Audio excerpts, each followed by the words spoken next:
Episode 4, Exit 1, starts with a bee flying around Janet while she's chilling on the gazebo.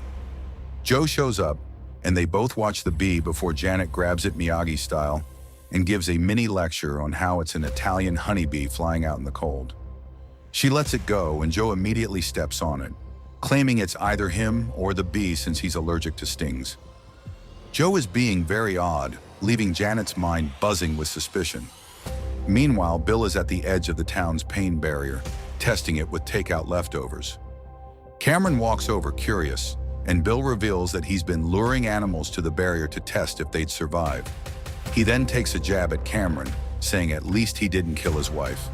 Cameron, not thrilled, walks away.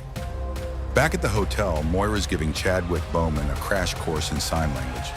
We learn they've been there for 2 weeks now. Cameron and Bill walk in. Bill keeps dropping hints about Cameron's past, and tensions rise. They start shoving each other, but the night manager shows up and announces one of them will be checking out, and everyone gathers around to inspect the telegram with this news. Janet suggests they all exchange contact info in case someone leaves and can pass messages to the outside world, but Joe's not buying it and warns that something's off. In San Francisco, Jermaine is trying to do some investigating, back at the park from episode 1, but things get dicey when an Irish guy calls and tells him to drop the story or else. Back in town, a beat-up cab drives through the pain barrier and stops, asking for Janet specifically. The driver doesn't speak English, so Chadwick Bowman helps translate. He's there to take 2 passengers, and Janet picks Joe to go with her. Everyone else is left watching them drive off into the unknown. Meanwhile, Shannon is having her own emotional meltdown, reminiscing about her rocky relationship with her father.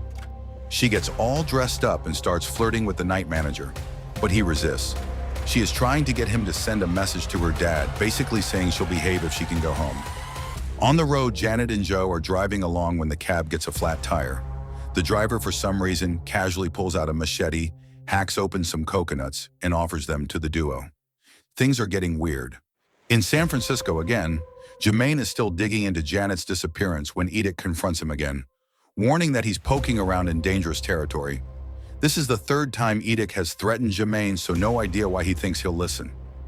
Back at the cab, a black truck suddenly appears, smashing into the taxi, leaving it in flames. The driver? Gone. Janet and Joe head off down the road on foot. Back at the hotel, Bill and Shannon have an awkward moment where she apologizes to him. She hints that she's about to leave town like Janet and Joe, but Bill brushes it off. Back in town, Shannon opens up about her messed up family life to Chadwick Bowman. She suggests her dad was involved in her mother's mysterious drowning. As Joe and Janet continue their trek, they stumble upon a random cabin in the middle of nowhere. Inside, they relax, chat about their plans, and share a drink. She asks what the first thing he will do when he gets back, and Joe says he's going to see how the Red Sox are doing. A strange statement from a New Yorker.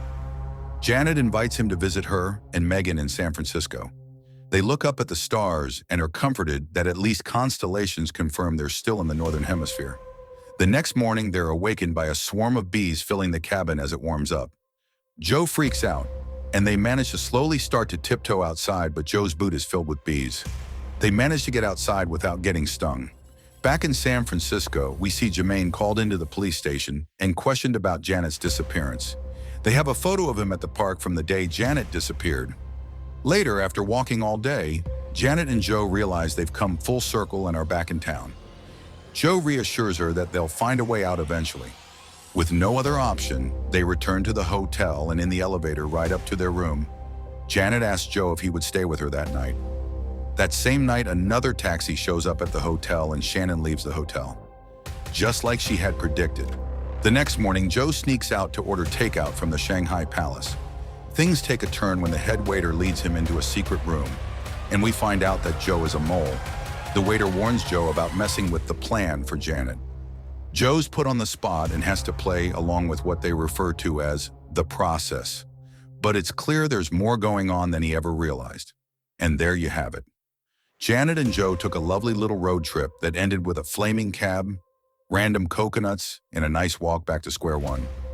Meanwhile, the rest of the town continued their therapy sessions in dysfunction, from bee stomping to pillow fights. Who knows what other delightful mysteries and awkward confrontations this charming town has to offer? Because clearly, things can only get weirder.